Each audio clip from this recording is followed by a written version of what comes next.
Another feed inside, and Stuckey finishes!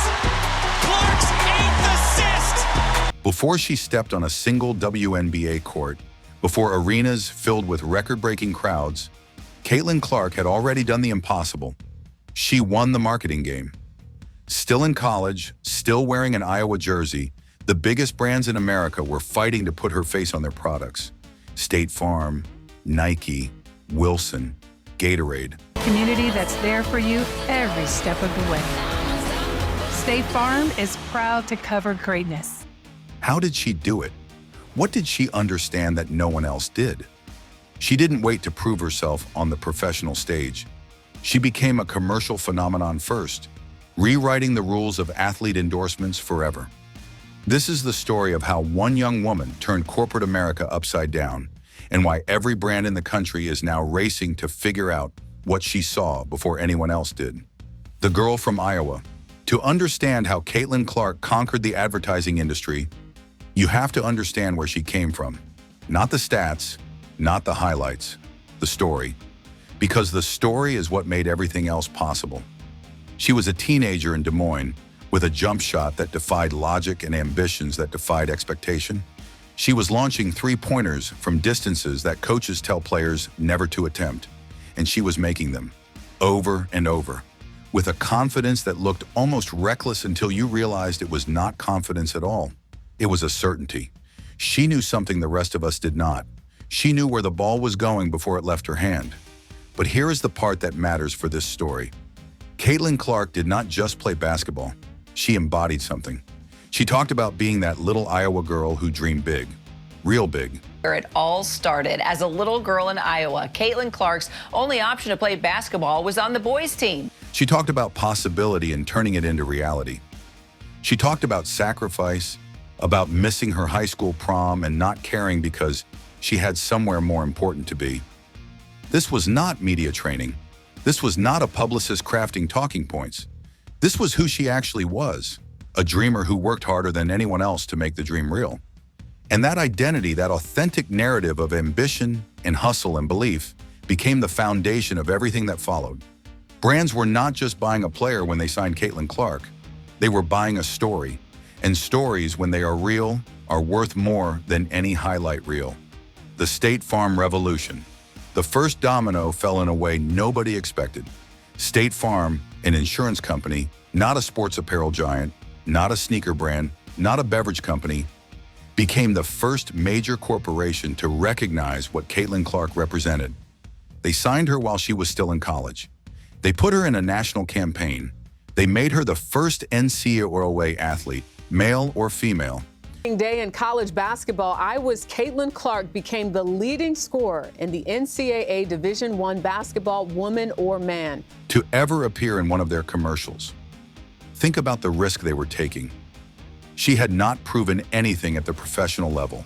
She had not won a championship. She was still technically an amateur playing under NCAA rules that had only recently begun allowing athletes to profit from their name, image, and likeness. The entire NIL landscape was brand new territory, a wild west of college athlete marketing where no one knew what worked and what did not. Most companies were playing it safe, signing small regional deals, testing the waters with caution. State Farm looked at all of that uncertainty and said, "We do not care about the risk. We see a generational opportunity standing right in front of us." What made the partnership brilliant was not just the signing, it was the execution. Most athlete commercials are stiff. The player stands there, recites a line, holds up a product, and everyone pretends it feels natural when it clearly does not. Caitlin Clark did something different. She was funny. She was dry. She was perfectly, effortlessly herself. Where the hoop bit became iconic, the deadpan reaction shots felt like watching a friend make a joke, not a celebrity reading a script. She did not act. She existed, and the camera loved her for it. Then came the moment that turned a commercial into a cultural phenomenon. From the logo line, State Farm did not just create an advertisement. They created a catchphrase. Fans recreated it on social media. Kids used it in their basketball edits. Continue to push women's basketball. Every kid wants to be her. She's completely It spread across platforms in ways that marketing departments spend millions trying to manufacture and almost never achieve. That was the moment corporate America realized they were not dealing with a normal athlete. They were dealing with a marketing cheat code, someone who could take a 30-second spot and turn it into a movement without even trying. Nike's 27-year gamble. Nike had not run a Super Bowl commercial in 27 years. National Nike commercial just in time for the Super Bowl. Yeah, this is pretty cool. Tonight, Rebecca Petit has the message. Nearly 3 decades of silence on the biggest advertising stage in the world. The Super Bowl is where brands go to make statements, where a 30-second spot costs more than most companies spend on advertising in an entire year, where the stakes are so high that marketing executives lose sleep for months leading up to the broadcast. When Nike finally decided to return to that arena, they had every option available to them. They could have chosen a veteran superstar with a proven track record and decades of commercial success behind them. They could have gone with a global icon whose face was already synonymous with athletic excellence across multiple continents. They could have played it safe with someone whose commercial appeal had been tested and verified over years of campaigns, someone guaranteed to deliver a return on their massive investment. Instead, they chose a 22-year-old from Iowa who had never played a single professional game. That decision tells you everything you need to know about what Caitlin Clark represents. Nike did not need safety. They did not need predictability. They needed momentum. They needed cultural gravity. Caitlin Clark's new logo as Nike's newest signature athlete. They needed someone who could carry the weight of a Super Bowl return and make it feel like an event rather than just another advertisement in a sea of advertisements. The Super Bowl audience is the most valuable and the most distracted audience in advertising. Viewers are bombarded with spectacle after spectacle, and most commercials are forgotten within minutes of airing. Nike needed someone who could cut through that noise, someone who could command attention in a way that felt earned rather than bought. They looked at the entire landscape of American sports, at every available athlete across every league and every discipline, and they decided that no one else could do it the way Caitlin Clark could. The commercial itself was not flashy. There were no explosions, no celebrity cameos, no elaborate special effects. It was emotional and grounded, a tribute to the journey of a kid who became a symbol. Caitlin talked about sacrifice. She talked about missing her prom. She talked about competing with fire and dreaming without limits. The ad humanized her and elevated her at the same time. It reminded viewers that behind the highlights and the hype was a real person who had worked for everything she had. Nike understood that her authenticity was the product. They did not need to manufacture an image. They just needed to put a camera in front of the one she had already built. Gatorade and the product revolution. Most athlete endorsements follow a predictable pattern. The company puts the athlete's face on a billboard or in a commercial. The athlete holds the product, says something positive about it, and collects a check. The relationship is transactional and superficial. Gatorade did something different with Caitlin Clark. They did not just want her image. They wanted her input. They created a hydration and recovery bottle custom designed around her actual training routines. Not a generic product with her name slapped on it, a product built from the ground up to reflect how she actually prepares, performs, and recovers. The result was immediate and overwhelming. The bottles sold out in days, not weeks, days. And the reason was simple. Fans did not want a generic Caitlin Clark advertisement. They wanted something connected to her real life. They wanted to feel like they were accessing the same tools she used to become who she is. Gainbridge, the ultimate assist for your savings. But ever since they teamed up, Gatorade understood what State Farm and Nike had already learned. Caitlin Clark's authenticity is the brand. If a product reflects her personality, her routines, her journey, it will sell. If it feels manufactured or disconnected from who she actually is, consumers will see through it instantly. The companies that succeed with her are the ones that let her be herself rather than trying to mold her into something she is not. Wilson and the co-creator model. Then came the deal that changed the definition of what an athlete partnership could look like. Wilson, the official basketball brand of the NBA and WNBA, Basketball, Caitlin Clark was signed a multi-year sponsorship deal with Wilson, maker of the WNBA's official basketball. The company that has been manufacturing game balls for professional basketball longer than most players have been alive, did not approach Caitlin Clark as a spokesperson. They did not want her to simply hold their products and smile for a camera. They approached her as a co-creator. They made her the first female athlete in history to co-design a Wilson signature collection. This was not an endorsement in the traditional sense. This was a collaboration between a global sporting goods company and a young athlete they believed had something meaningful to contribute to product development. The distinction matters enormously. An endorsement says we want your face associated with our brand. On its basketball products, plus be Wilson's ambassador, and of course, we'll have all kinds of new collections. A collaboration says we want your ideas, your perspective, your understanding of the game built into what we make. Wilson was acknowledging that Caitlin Clark was not just a marketing asset. She was a basketball mind. She understood the sport at a level that could actually improve their products, and they were willing to share creative control to access that understanding. No female athlete had ever been given that kind of trust by a major equipment manufacturer. Caitlin Clark was the first. The commercial that accompanied the launch was unlike anything else in sports advertising. This, as you might imagine, is a pretty good advertising opportunity, and Nike did not disappoint. It was quiet, it was contemplative. It did not shout for attention the way most commercials do. Feet on hardwood, the sound of a basketball bouncing in an empty gym, a deep three arcing through the air with nothing but net. It was not selling a product, it was selling a feeling. The feeling of being alone with the game you love, of early morning workouts when no one is watching, of the pure meditative focus that comes from repetition and dedication. The ad was a love letter to basketball itself, and it positioned Caitlin Clark not as a pitchwoman, but as a guardian of the sport's soul. Wilson understood something profound about her appeal. Caitlin Clark is not just popular because she is talented. She is popular because she loves basketball the way fans love basketball. She plays with joy, she celebrates with emotion, she competes with an intensity that feels personal rather than professional. When Wilson made her a co-creator, they were acknowledging that she does not just represent the sport, she embodies it. And that emotional connection is worth more than any traditional endorsement deal could ever be. The three elements here is what most people miss when they try to explain Caitlin Clark's commercial dominance. It is not luck. It is not timing. It is not just being good at basketball. She possesses three specific qualities that every brand dreams of finding in an athlete, and almost no one has all three at once.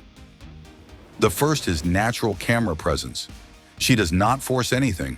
She does not overact. She does not try to be funny or charming or relatable.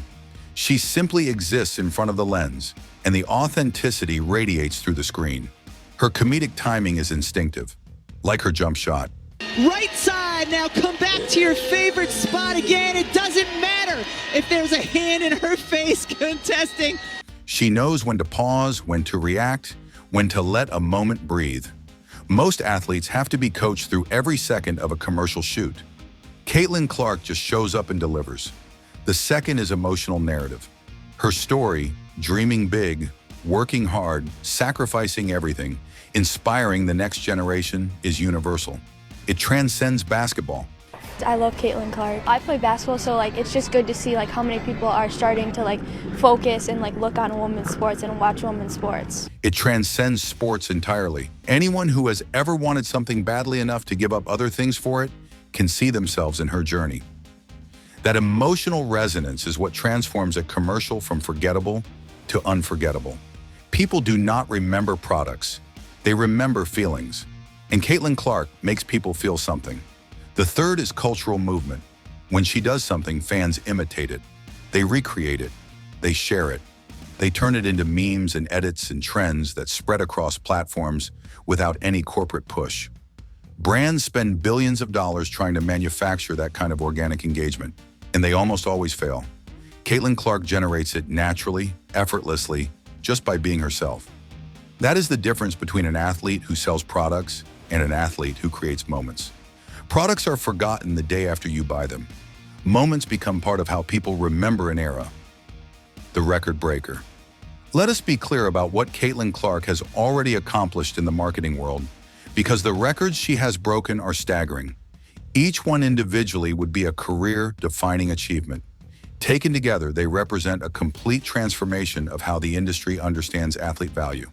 She became the first NCAA athlete, male or female, to appear in a national State Farm commercial. Consider what that means.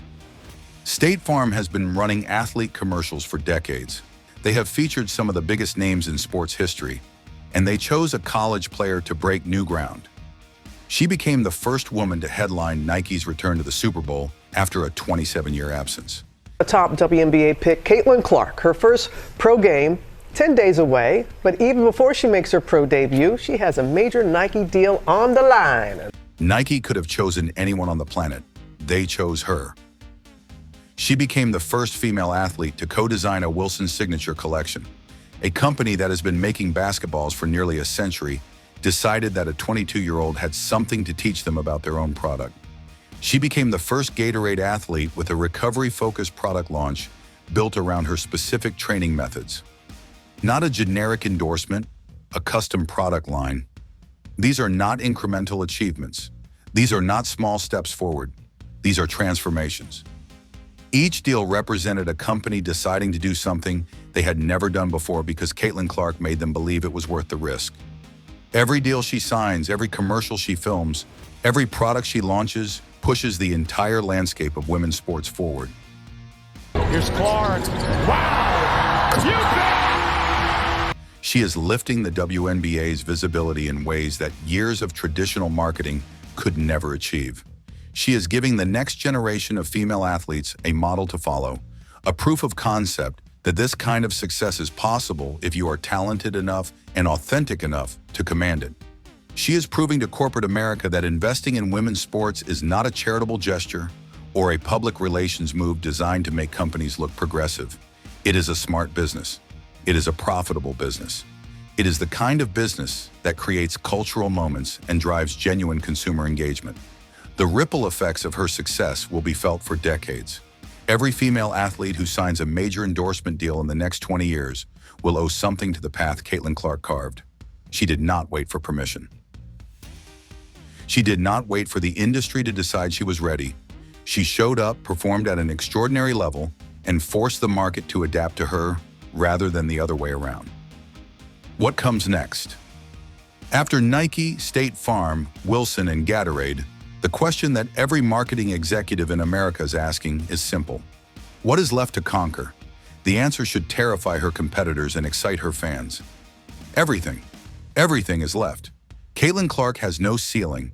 She is not boxed into the narrow lane that most athletes are forced to occupy.